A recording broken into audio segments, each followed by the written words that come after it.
নমস্কার, জয় শ্রীকৃষ্ণ। বন্ধুরা, এই যে নবরাত্রিতে অবশ্যই কিন্তু একটি সাদা পাথর জোগাড় করার চেষ্টা করো। মাতা শৈলপুত্রীর রং হচ্ছে সাদা, অতএব একটি সাদা পাথর জোগাড় করো এবং সঙ্গে রাখো একটি লাল কাপড়।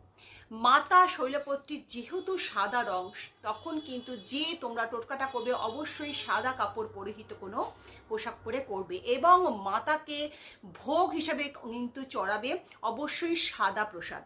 কি চড়াবে? মিচড়ি, সাদা সন্দেশ হতে পারে, ঘিয়ের সাদা কোনো মিষ্টি হতে হবে, সাদাই কিন্তু হতে পাবে।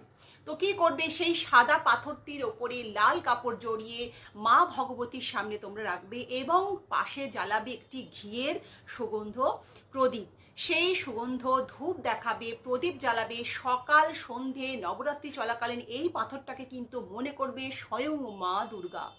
সেই হিসাবে কিন্তু তোমরা মন থেকে ম্যানিফেস্ট করবে, যা চাইবে তোমরা সবই পাবে। ধূপ দেখাবে, প্রদীপ দেখাবে সকাল সন্ধে। তোমাদের হয়তো টাকা পয়সা একদমই আসছে না, কিভাবে এটার দ্বারা কিন্তু টাকা পয়সা আসবে, সুখ শান্তি বিলাস বৈভব অর্থে কিন্তু তোমাদের এটা ভরে যাবে। তোমাদের কিন্তু এটি নবরাত্রি চলাকালীন অবশ্যই করতে হবে। এটি নবরাত্রি 9 দিন করার পরে দশমীর দিন সেটাখান থেকে লাল কাপড়টা তুলে নেবে এবং যে সাদা পাথরটাকে তোমরা এতদিন ধরে নিষ্ঠাভাবে পুজো করলে সেটা তোমরা লাকি পাথর হিসেবে ব্যবহার করতে পারো।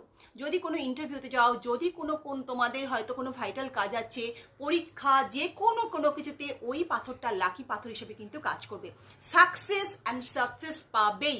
ওই লাকি পাথরের মধ্যে কিন্তু দেবীর প্রচুর আশীর্বাদ বর্ষাবে।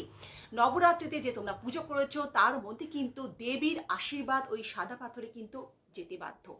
তো মন থেকে ভক্তি ভরে করো এবং ওই লাল কাপড়টা তুলে যেখানে তোমরা টাকা পয়সা রাখো সেখানে কিন্তু লাল কাপড়টা রেখে দেবে। পরের বছর নবরাত্রি আসার আগে ওই লাল কাপড়টাকে প্রবাহমান জলে কোনো ভাসিয়ে দিতে পারো বা মাটিতে পুঁতে দিতে পারো।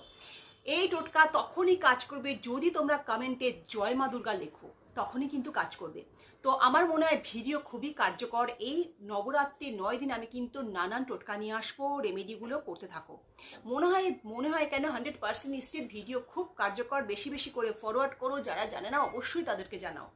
ভালো থাকবে, সুখে থাকবে, শান্তিতে থাকবে। নমস্কার।